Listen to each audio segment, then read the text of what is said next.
اعوذ باللہ من الشیطان الرجیم بسم اللہ الرحمن الرحیم ولا تنکحوا اور نہ نکاح کرو تم ما ان عورتوں سے نکاح آباؤکم جن سے تمہارے والد نے نکاح کیا، تمہارے باپوں نے جن سے نکاح کر لیا، سوتیلی مائیں، ان سے تم نکاح نہ کرو، من النساء عورتوں میں سے، الا ما قد سلف مگر وہ بات جو پہلے گزر چکی ہے، جو ہو گیا سو ہو گیا۔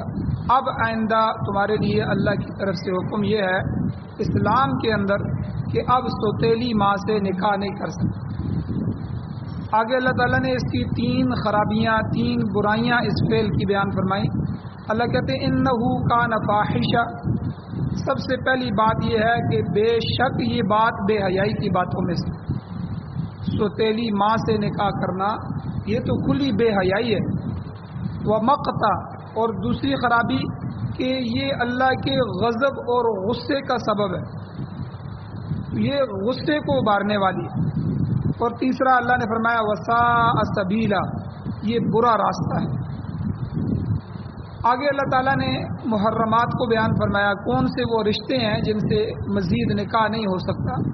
اللہ کہتے ہیں حرمت علیکم، حرام قرار دی گئی ہیں تم پر، امہاتکم تمہاری مائیں، و بناتکم اور تمہاری بیٹیاں، و اخواتکم اور تمہاری بہنیں، و عماتکم اور تمہاری پھپھیاں، و خالاتکم اور تمہاری خالائیں، و بنات الاخی اور تمہاری بھائی کی بیٹیاں یعنی بھتیجیاں، و بنات الاختی اور تمہاری بہن کی بیٹیاں یعنی بانجیاں، یہ تمہارے لیے حرام ہے، ان سے تمہارے نکاح نہیں ہو سکتے، یہ تمہارے لیے محرم ہے، غیر محرم نہیں۔ سورۃ النساء کی آیت نمبر 22 اور 23 کا پہلا تہائی حصہ آپ کے سامنے تلاوت ہوا ہے، آپ نے ترجمہ سماعت فرمایا۔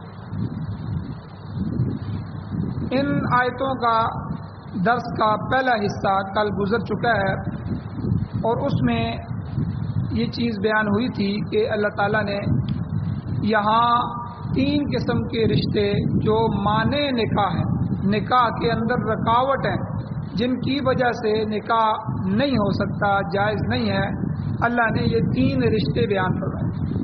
پہلا رشتہ نسبی ہے کہ جو آپ کے نسب سے ہو، یعنی جس طرح ماں ہے، ماں کے نسب سے ہم ہیں، اور آگے بیٹی ہے، ہمارے نسب سے ہماری بیٹی ہو جائے گی، بہنیں ہیں، تو یہ نسبی رشتے ہیں، نسبی رشتوں سے نکاح نہیں ہو سکتا۔ دوسری قسم کے رشتے رضاعی رشتے ہیں، رضاعی رشتے کہتے ہیں، رضاعت کہتے ہیں دودھ پینا۔ جس بچے نے 2 سال اور 2.5 سال کی عمر میں اپنی ماں کے علاوہ کسی اور عورت کا دودھ پی لیا، عربوں میں یہ بہت زیادہ ہوتا تھا کہ ماں کا دودھ نہیں ہوتا یا وہ بیمار ہوتی تھی تو کوئی دوسری چچی، خالہ یا محلے کی کوئی عورت جس کا بچہ پیدا ہوا ہوتا تھا وہ اپنے بچے کو دودھ پلا رہی ہوتی تھی تو اس کو بھی وہ دودھ پلاتی تھی۔ تو یہ دودھ پینے سے رشتہ بن جاتا ہے ماں بیٹے کا۔ جس عورت کا بچپن میں دودھ پیا، حقیقی ماں تو حقیقی ماں ہوتی ہے، باقی جس عورت کا بھی دودھ پیا وہ جو ہے اس کی رضاعی ماں بن جائے گی۔ اب رضاعی ماں بنے گی تو اس کے بیٹے بیٹیاں وغیرہ اس بچے کے بہن بھائی بن جائیں گے۔ یہ دوسرا رشتہ ہے رضاعی رشتہ، جو رضاعت یعنی دودھ پینے سے پیدا ہوتا ہے، یہ بھی مانع نکاح ہے، نکاح کے اندر رکاوٹ ہے، ان بہن بھائیوں کا بھی آپس میں نکاح نہیں ہو سکتا۔ تیسری قسم کے جو مانع نکاح رشتے ہیں وہ مصاہرت ہے، مصاہرت سواد کے ساتھ، یہ سحر کہتے ہیں، سحرم اللہ نے قرآن میں فرمایا نسبم و سحرا، تو یہ سحر کہتے ہیں سسرالی رشتے۔ جب کسی جگہ بندے کا نکاح ہو جاتا ہے تو نکاح ہوتے ہی جو ہے اب وہ کسی جگہ اور بھی نکاح کر سکتا ہے، 2 3 4 شادیاں، لیکن اپنی سالی کو جو ہے جس طرح اپنی بہن سے نکاح منع ہے، ایک یعنی بیوی کے ہوتے ہوئے سالی کے ساتھ نکاح منع ہے، 2 بہنوں کو ایک ہی نکاح میں اکٹھا کرنا حرام ہے شریعت۔ اور اسی طرح جو ساس بن گئی ہے وہ ساس بھی ماں کے حکم میں ہے، اب اس سے ہمیشہ کے لیے نکاح بھی جائز نہیں۔ تو یہ 3 قسم کے رشتے ہیں جن کی وجہ سے نکاح جائز نہیں۔ تفصیل جو ہے کل کے درس میں گزر چکی ہے۔ آگے پہلی جو آیت ہے اس میں بھی 3 باتیں ذکر ہوئی ہیں۔ اللہ کہتے ہیں وَلَا تَنْكِحُوا مَا نَكَحَ آبَاؤُكُمْ مِنَ النِّسَاءِ، عورتوں میں سے جن عورتوں کے ساتھ تمہارے باپوں نے نکاح کیا ہے ان سے نکاح مت کرو۔ حقیقی ماں سے تو کوئی بھی نکاح نہیں کرتا، لیکن والد کئی دفعہ 2 شادیاں کرتے ہیں، 3 کرتے ہیں، تو ظاہر بات ہے والد کی جو دوسری 2 بیویاں ہوں گی وہ اس بچے کی جو ہے وہ سوتیلی مائیں ہوں گی، وہ بھی ماؤں کے حکم سے۔ اور جہالت کے دور میں، دور جاہلیت میں جو ہے لوگ اس طرح کرتے تھے کہ جب والد فوت ہو گیا تو والد کی وراثت تقسیم کرتے تھے، تو ان بیویوں کو بھی وہ وراثت سمجھتے تھے۔ خاص کر کے جو بڑا بیٹا ہوتا تھا وہ اپنی سوتیلی ماں کو قبضے میں کر لیتا تھا، تو یا تو اس سے نکاح کر لیتا یا اسے روک کے رکھتا تاکہ اس کی وراثت کہیں اور نہ جائے، انہی کو ملے۔ تو اللہ تعالیٰ نے اس آیت میں اس کو ختم فرمایا اور کہا کہ اب کے آئندہ کے بعد سوتیلی ماں سے نکاح ابد الآباد جو ہے وہ ہمیشہ کے لیے حرام ہے، اب کوئی بھی نکاح نہیں کر سکتا۔ اور یہاں 3 چیزیں بیان ہوئی تھی۔ پہلی چیز یہ تھی کہ مطلق نکاح، خالی والد نکاح کر لے، ابھی رخصتی نہیں ہوئی، آگے شب زفاف نہیں ہوئی اور کوئی چیز بھی نہیں ہوئی، خالی نکاح کرنے سے ہی وہ ان بچوں کی ماں بن جائے گی اور جو ہے وہ ہمیشہ کے لیے ان کے لیے حرام ہو جائے گی۔ اور دوسرا مسئلہ یہ بیان ہوا تھا کہ یہ جو حرام ہونا ہے یہ اصول اور فروع دونوں کے لیے، یعنی جس عورت سے باپ نے نکاح کیا ہے وہ بیٹے کے لیے حرام ہے، اور جس عورت سے بیٹے نے نکاح کیا ہے وہ باپ کے لیے قطعی حرام ہے، کیونکہ یہ باپ کی بہو بن گئی ہے۔ کہ اس میں بھی خالی نکاح سے ہی حرام ہو جائیں گے، مجامعات ضروری نہیں۔ اور ایک بات یہاں یہ بھی تھی کہ یہ اوپر اور نیچے تک سارا سلسلہ ہے کہ خالی باپ کے لیے نہیں، باپ کے لیے، ان کے باپ کے لیے، دادا پردادا سب کے لیے یہ رشتہ حرام ہو جاتا ہے۔ اسی طرح نیچے بھی بیٹے کے لیے اور بیٹے کے بیٹے، پوتے پڑپوتے سب کے لیے یہ رشتے حرام ہو جاتے ہیں۔ اور ایک مسئلہ اس میں یہ بیان ہوا تھا کہ سوتیلی ماں کے ساتھ شرعی جو احکام ہیں وہ حقیقی ماں والے ہو جائیں، یعنی بیٹا اپنی سوتیلی ماں کے ساتھ بھی تنہائی میں بیٹھ سکتا ہے اور اس کے ساتھ سفر کر سکتا ہے اور اس سے پردہ کرنے کی بھی ضرورت نہیں ہے، کیونکہ وہ حقیقی ماں کے قائم مقام ہو۔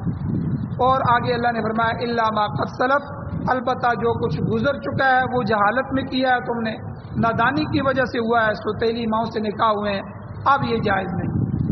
یہاں تک تو کل کے درس کا خلاصہ ہے۔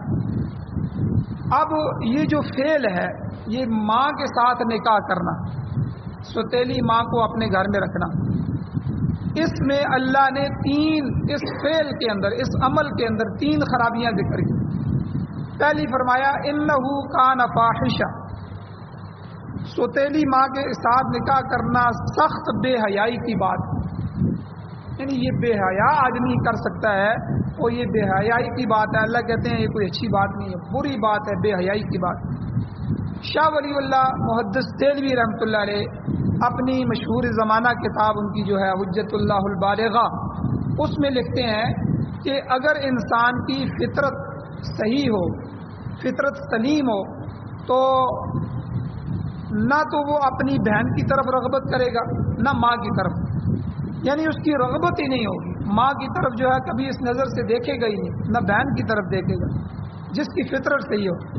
اور شاہ ولی اللہ محدث دہلوی رحمۃ اللہ علیہ فرماتے ہیں کہ اس چیز کا شعور انسان تو انسان جانوروں کو بھی ہے، جانور بھی اپنے جوڑے میں سے اپنی ماں اور بہن کے پاس نہیں جاتے، تو جائے کہ اشرف المخلوقات جو انسان ہے وہ اس امر میں، اس معاملے میں لاپرواہ ہو جائے، یہ کیسے ہو سکتا ہے؟ لیکن آپ مغربی معاشرے کو دیکھیں، یورپ کو دیکھیں، یورپ کی بے حیائی اسی قسم کی ہے، اسی قبیل سے۔ جرمنی کو دیکھیں آپ، جرمنی والوں نے ایوان فطرت بنایا ہوا، وہ اس کو کہتے ہیں جب اللہ نے ہمیں فطرت پہ پیدا کیا، ہمیں اللہ نے پیدا کیا تو کپڑے نہیں تھے، تو یہ انسانی فطرت ہے بغیر کپڑوں کے پھرو۔ انہوں نے ایوان فطرت ایک جگہ بنائی ہے، اس میں یہ کلب ہے ان کے، ان کلبوں میں ممبران جو ہیں، جو ان کا ممبر بن جاتا ہے وہ صرف ننگے حالت میں آئیں گے، جتنے بھی ممبر ہیں، برہنہ وہ اس میں شرکت کر سکتے ہیں. وہاں عورتوں اور مردوں کی، مرد و زن کی کوئی تخصیص نہیں ہے، سارے برہنہ ہوتے ہیں، ننگے. مگر جس شخص کی فطرت صحیح ہو، سلیم ہو، یاد رکھیں وہ کبھی بھی ننگے پن کو، برہنگی کو پسند نہیں کرے گا. قرآن پاک میں موجود ہے کہ جب ایک لغزش کی وجہ سے، ایک چھوٹی سی بھول کی وجہ سے حضرت آدم اور حضرت حوا علیہم السلام، ان دونوں مقدس لوگوں کا جب لباس جنت میں اتر گیا، تو جنت کا لباس اتار دیا گیا، تو آپ دیکھیں، فطرت دیکھیں کہ وہ فوراً درختوں کی طرف لپکے اور درختوں کے پتے توڑ توڑ کر اپنے ستر کو ڈھانپنے لگے. قرآن مجید نے اس پورے نقشے کو کھینچا کہ انہوں نے اپنے ستر کو، جو ستر ننگا ہو گیا، حالانکہ وہاں ان دونوں کے علاوہ کوئی نہیں تھا، یہ آپس میں میاں بیوی تھے، کوئی دیکھ نہیں رہا تھا، لیکن فطرت یہ ہے انسان کی کہ وہ ننگے پن کو پسند نہیں کرتا. بچہ بھی ننگے پن کو پسند نہیں کرتا. بچے میں تھوڑا تھوڑا شعور آ جاتا ہے، وہ کسی کے سامنے پیشاب کرنے کے لیے نہیں بیٹھتا، تو وہ جو ہے ماں کے علاوہ کسی سے اپنی شرمگاہ کو دھلواتا نہیں ہے، ہاتھ نہیں لگانے دیتا. وہ کپڑے بدلتے ہوئے بھی جو ہے سب کے سامنے ننگا ہونا پسند نہیں کرتا. تو یعنی بچے کے اندر بھی اتنا شعور ہے. تو یورپ کی کیا حالت ہے، وہ تو انسان نہیں رہے، وہ تو جانور بن گئے ہیں، جانوروں سے بھی بدتر ہو گئے. یعنی شاہ صاحب فرماتے ہیں، شاہ ولی اللہ محدث دہلوی رحمۃ اللہ علیہ، کہ یہ شعور تو انسان جانوروں میں بھی ہے. کہ جانور بھی، یاد رکھیں، جانور بھی اپنے دو چیزوں کا خیال رکھتے ہیں. ایک تو ماں اور بہن کی طرف نہیں جاتے ملاپ کے وقت، اور دوسرا جانور نر کے ساتھ اور مادہ کے ساتھ آپ نے کبھی نہیں دیکھا ہوگا کہ کتا کتے کے ساتھ پھر رہا ہو شہوت پوری کرنے کے لیے، یا کتیا کتیے کے ساتھ ہو. ایسا نہیں ہے. ان کو بھی پتہ ہے کہ اللہ نے ہمیں نر کو مادے کے لیے بنایا ہے، مادہ کو نر کے لیے بنایا. لیکن یورپ کو آپ دیکھیں، یورپ میں اب مردوں کی مردوں کے ساتھ شادیاں اور عورتوں کی عورتوں کے ساتھ شادیاں، یعنی فطرت مسخ ہو گئی ہے. انسان انسانیت سے گر کے جانوروں پر پہنچا اور جانوروں سے بھی بدتر ہو گیا. اب ان کو جانور کہنا بھی جانور کی توہین ہے، جانور کو گالی دینا. اب ہم ان کو کیسے جانور کہہ سکتے ہیں کہ جانور، کتا تو اس کا خیال رکھتا ہے کہ میرے لیے کتیا بنی ہے، وہ تو کبھی کتے کے ساتھ نہیں پھرا. پھر ہم ان کو جانور کہیں گے تو کل قیامت کے دن جانور بھی کہیں گے آپ نے ہمارے اوپر کیوں الزام لگایا، ہمیں آپ نے کبھی زندگی میں دیکھا ہے کہ کبھی کتا کتے کے ساتھ ہو. پھر ان بدترین مخلوقوں کو، اس یورپ کو آپ نے ہمارے ساتھ کیوں اٹیچ کیا. تو اس لیے جو ہے یہ فطرت کے خلاف ہے کہ بندہ ننگے پن کو پسند کرے اور یہ چیزیں. تو اس فعل کے اندر بھی یہ سوتیلی ماں کو اپنے گھر میں رکھنا، اپنے باپ کی منکوحہ جس سے باپ کا نکاح ہوا ہے اس کے ساتھ اپنا نکاح کر لینا، اللہ کہتے ہیں انہ کان فاحشہ. سب سے پہلی بات یہ ہے کہ یہ بے حیائی، کھلی بے حیائی کی بات. اور یاد رکھیں، فطرت سلیمہ جب مسخ ہو جاتی ہے، اس کو انسلاخ کہتے ہیں. جب انسان کی فطرت جو ہے برائیاں کر کر کر کر کے انسان اپنی فطرت کو مسخ کر دیتا ہے، جسے آؤٹ آف نیچر کہتے ہیں، یعنی وہ قدرت سے بغاوت کرنا شروع کر دیتا ہے، فطرت کے خلاف ہو جاتا ہے. تو پھر اس کے بارے میں نبی علیہ السلام کا کیا ارشاد ہے؟ حضور علیہ السلام نے ایک حدیث ارشاد فرمائی. حضور نے فرمایا اذا لم تستحی فاصنع ما شئت، جب تیرے اندر سے حیا ختم ہو گیا تو تو جو مرضی کر. اصل بات تو حیا کی ہے، والد کا حیا، ماں کا حیا، رشتوں کا حیا، ٹھیک ہے، انسانیت کا حیا. جب انسان سے حیا، وہ بے حیا ہو گیا، پھر جو ہے اسے والدین کی بھی پرواہ نہیں ہے، اسے رشتوں کی بھی پرواہ نہیں ہے، خاندان کی بھی نہیں ہے، چھوٹے بڑے کا بھی اس نے نہیں دیکھنا، بس وہ تو بے حیا ہو. تو یہ حضور نے حدیث ارشاد فرمائی. تو وہ لوگ جو یورپ کے ہیں وہ گناہوں میں، شراب، زنا، گناہوں میں کرتے کرتے کرتے اس حالت میں پہنچ گئے ہیں کہ اب ان کو ننگا پن جو ہے وہ محسوس ہی نہیں ہوتا. ہمارے جو افغان طالبان پر جب امریکہ نے حملہ کیا تھا تو ان کے جو سفیر تھے پاکستان میں، ان کو پاکستانی حکمرانوں نے امریکہ کے حوالے کیا. حالانکہ یاد رکھیں پوری دنیا میں یہ قانون ہے، آپ کے ملک کے اندر جو سفیر ہیں کسی بھی ملک کے، ان سفیروں کو آپ کسی ملک کے حوالے نہیں کر سکتے. ہاں اگر جنگ شروع ہوگی آپ ان کو اپنے ملک سے نکال دیں، بھئی اب یہاں آپ نہیں بیٹھ سکتے، آپ یہاں سے چلے جائیں اپنے ملک. لیکن ان کے ساتھ اتنی زیادتی ہوئی کہ یہ یہاں سے ان کو نکال کے وہاں جو ہے وہ کیوبا میں لے گئے. کیوبا وہ جو جزیرہ ہے سمندر کے درمیان، ان کو قید کر دیا گیا.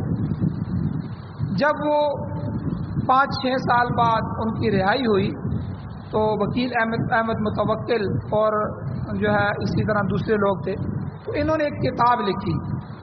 تو کتاب کے اندر یہ بات لکھتے ہیں، انہوں نے اپنی پوری رویداد لکھی کہ کس طرح چند ڈالروں کے، وہ مشرف کا زمانہ تھا، ہمیں جو ہے امریکیوں کے سامنے ڈالا گیا اور انہوں نے کتوں کی طرح ان کے سامنے ڈالر پھینکے.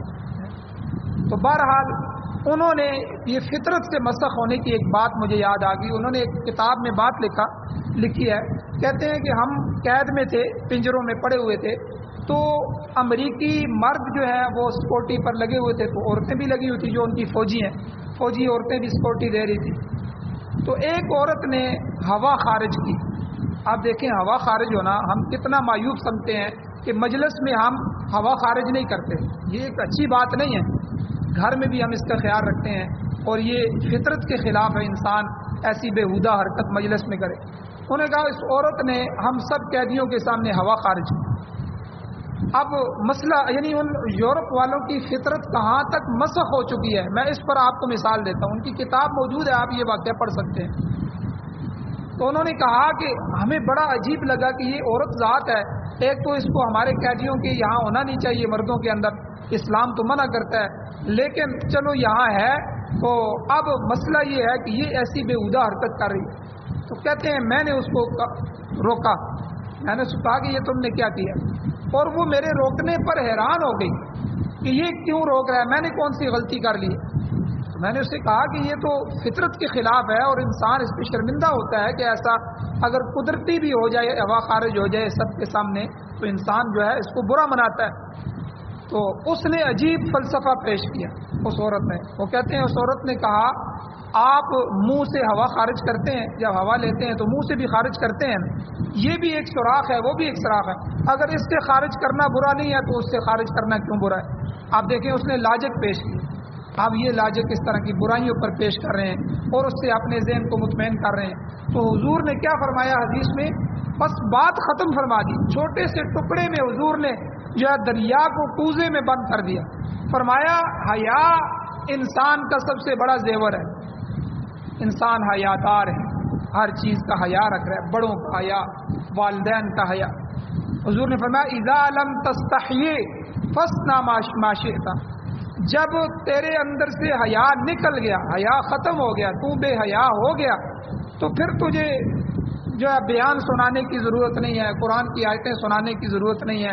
بے حیا سے جب بے حیائی پہ پہنچ جاتا ہے تو بس فاصنع ما شئت، تو کر جو تیری مرضی ہے. پھر تو اپنی مرضی کرے گا، پھر تو تجھے ہر چیز جو ہے وہ اپنا حقوق نسواں نظر آئے گی، آزادی نظر آئے گی، تجھے جو ہے ہر اسلام کا حکم اپنی آزادی میں رکاوٹ نظر آئے گا.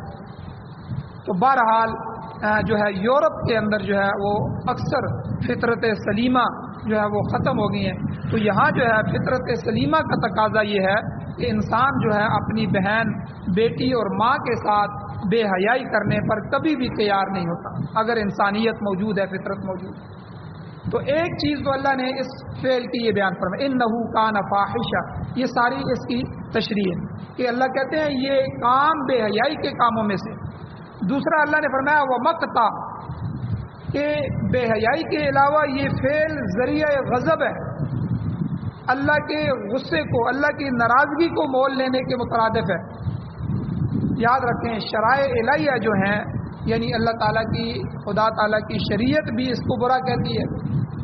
اور یہ مقتا یعنی مقت کا جو لفظ ہے یہ اس سے یہ چیز نکل رہی ہے کہ اللہ کہتے ہیں کہ اس سے میرا غصہ بڑھے گا اگر معاشرے میں ایسے کام شروع ہو گئے کہ عورتوں کی عورتوں کے ساتھ، مردوں کی مردوں کے ساتھ، اور اس طرح بے حیائیاں، ننگے پن.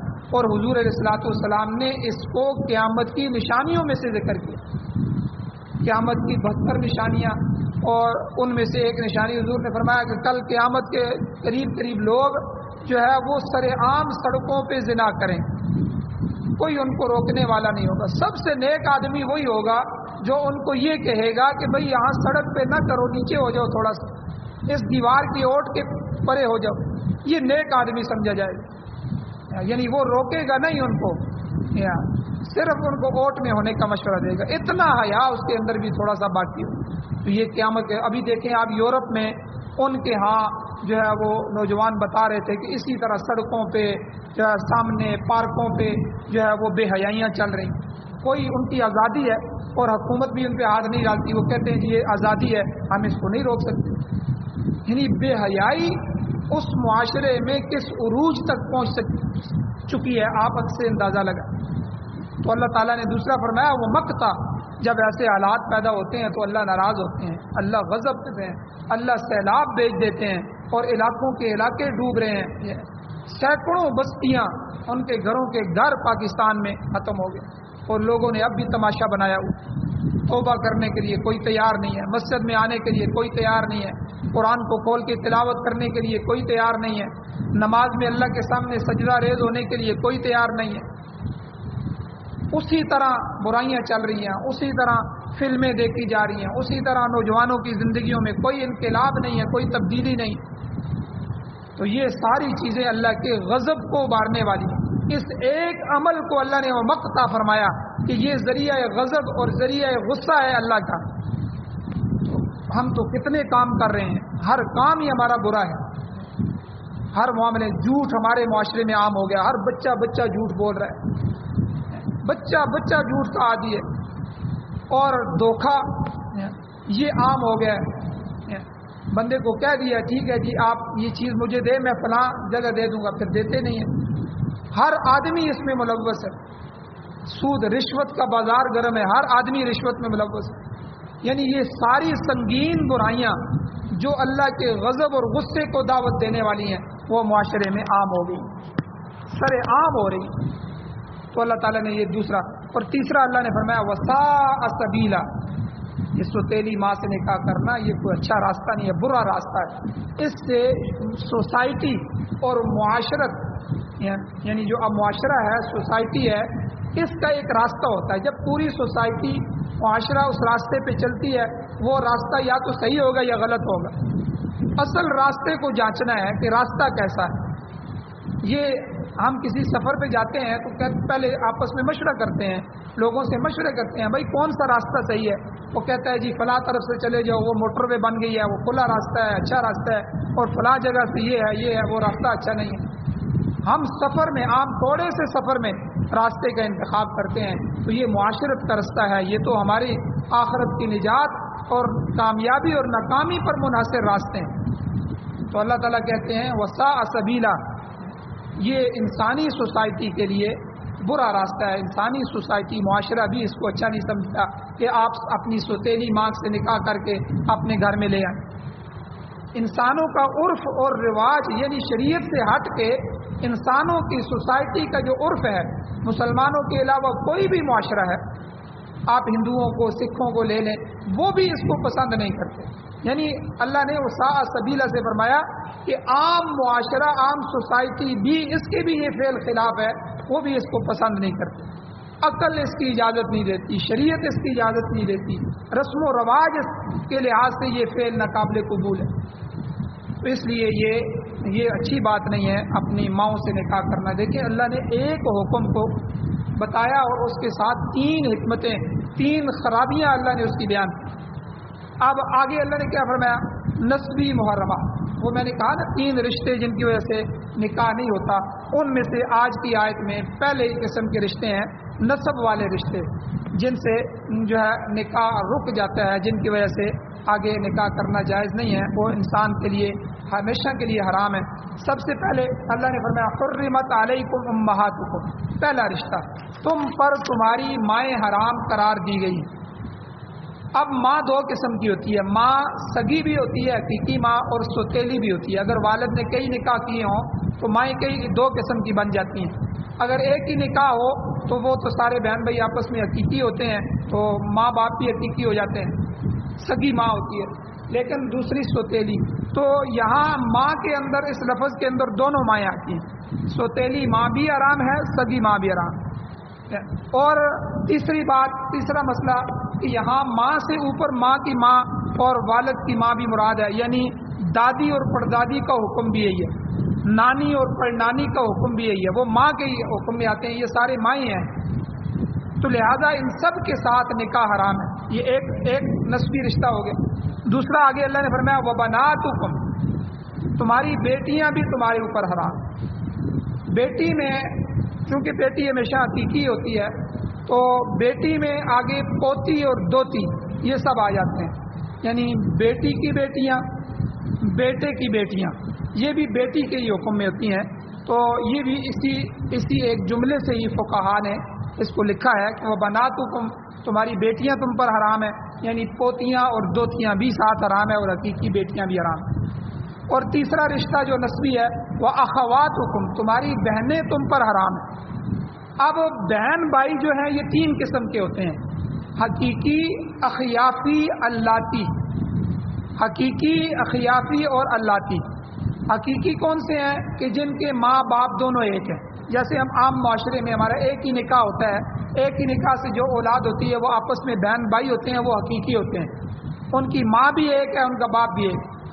اور اخیافی یعنی ماں کی طرف سے بہن بھائی، ماں نے ایک شادی کی، اس سے اس کی اولاد ہوئی، اور اب اس کو طلاق ہو گئی یا اس کا خاوند فوت ہو گیا، اب اسی ماں نے دوسرا نکاح کر لیا، اب اس سے اولاد ہو گئی۔ اب یہ اولاد آپس میں، پہلی والی اور یہ آپس میں اخیافی بہن بھائی ہیں، یعنی ماں کی طرف سے بہن بھائی ہیں۔ تو یعنی ماں ان کی ایک نہیں ہے، جو ہے باپ ان کا ایک، جو ہے ماں ان کی ایک ہے، باپ ان کا ایک نہیں۔ اور اسی طرح اللاتی یعنی باپ کی طرف سے جو رشتے ہوتے ہیں، والد نے ایک نکاح کیا پھر دوسرا کیا، ٹھیک ہے، اور اس طرح جو رشتے ہیں یہ بہن بھائی جو 2-3 نکاحوں سے ہوتے ہیں یہ آپس میں اللاتی بہن بھائی کہلاتے ہیں۔ تو یہ ساری بہنیں، وہ اخواتکم، تمہاری بہنیں تم پر حرام ہیں، چاہے وہ بہن حقیقی بہن ہو یعنی ماں باپ کی طرف سے، چاہے اخیافی ہو ماں کی طرف سے، چاہے اللاتی ہو باپ کی طرف سے، تمام بہنیں اس میں شامل ہیں۔ ان میں سے کسی کے ساتھ عقد نکاح کرنا جائز نہیں ہے۔ 3 رشتے ہو گئے۔ چوتھا رشتہ جو نسبی ہے وہ عماتکم، تمہاری پھوپھیاں تم پر حرام ہیں، باپ کی بہنیں بھی تم پر حرام ہیں۔ اس میں بھی وہی قانون ہے، باپ کی بہن چاہے وہ حقیقی بہنیں ہوں، چاہے اخیافی ہوں، چاہے اللاتی ہوں، یہ تینوں قسمیں جو بیان ہیں۔ آگے 5واں رشتہ اللہ نے بیان فرمایا وخالاتکم، تمہاری خالائیں، جس طرح باپ کی بہنیں حرام ہیں، ماں کی بھی بہنیں خالہ، تو ماں کی بہنیں بھی تم پر حرام ہیں۔ ماں کے ساتھ ان کا تعلق چاہے حقیقی ہو، چاہے صرف وہ مادری ہوں یا صرف پدری ہوں، ہر حالت میں یعنی اخیافی، اللاتی، حقیقی بہنیں وہ یعنی تمہاری خالائیں وہ تم پر حرام ہیں۔ 6واں رشتہ اللہ نے فرمایا وبنات الاخی، بھائی کی بیٹیاں بھی حرام ہیں، ان کے ساتھ بھی جو ہے بھائی کی بیٹیاں بتیجیاں جو ہوتی ہیں، تو بتیجی اور چچے کا آپس میں نکاح نہیں ہو سکتا۔ اب وہ آپ کا بھائی حقیقی ہو یا بھائی وہ آپ کا پدری ہو یعنی والد کی طرف سے اللاتی ہو، یا مادری ہو یعنی ماں کی طرف سے اخیافی ہو، ہر حالت میں جو آپ کی بتیجیاں ہیں ان کے ساتھ نکاح حرام ہے۔ 7واں رشتہ آخری وبنات الاختی، بہن کی بیٹیوں یعنی بانجیوں سے بھی نکاح نہیں ہو سکتا۔ یہاں بھی بہن سے مراد ہر 3 قسم کی 6 اقسام کی بہنیں ہیں، چاہے وہ حقیقی بہن ہو، چاہے ماں کی طرف سے ہو، چاہے باپ کی طرف سے اخیافی اللاتی ہوں، تو یعنی ان کی بیٹیوں کے ساتھ نکاح ہمیشہ ہمیشہ کے لیے حرام ہے۔ تو یہ اللہ تعالیٰ نے 7 رشتے نسب کے بیان فرمائے کہ یہ نسب کی وجہ سے تمہارے نکاح ان کے ساتھ جائز نہیں ہے۔ اب اگلی آیت میں انشاءاللہ رضاعت کے رشتے اور مصاہرت کے رشتے یعنی دودھ پینے کے اور سسرالی رشتوں کی جو بات ہے وہ آگے آ رہی ہے۔ اللہ تعالیٰ سے دعا ہے اللہ ہمیں عمل کی توفیق عطا فرمائے۔ آمین۔ الحمدللہ رب العالمین والعاقبۃ للمتقین والصلاۃ والسلام علی رسولہ النبی الامی الکریم۔ یا اللہ ہماری کمیوں کوتاہیوں کو معاف فرمائیے، درگزر فرمائیے، صغیرہ کبیرہ گناہوں کو معاف فرمائیے۔ یا اللہ قرآن و سنت کو ہمارا آئین بنائیے۔ یا اللہ قرآن و سنت کی حکومت نصیب فرمائیے، پریشان حالوں کی پریشانیوں کو دور فرمائیے۔ صلی اللہ تعالی علی خیر خلقہ محمد وآلہ وصحبہ اجمعین برحمتک یا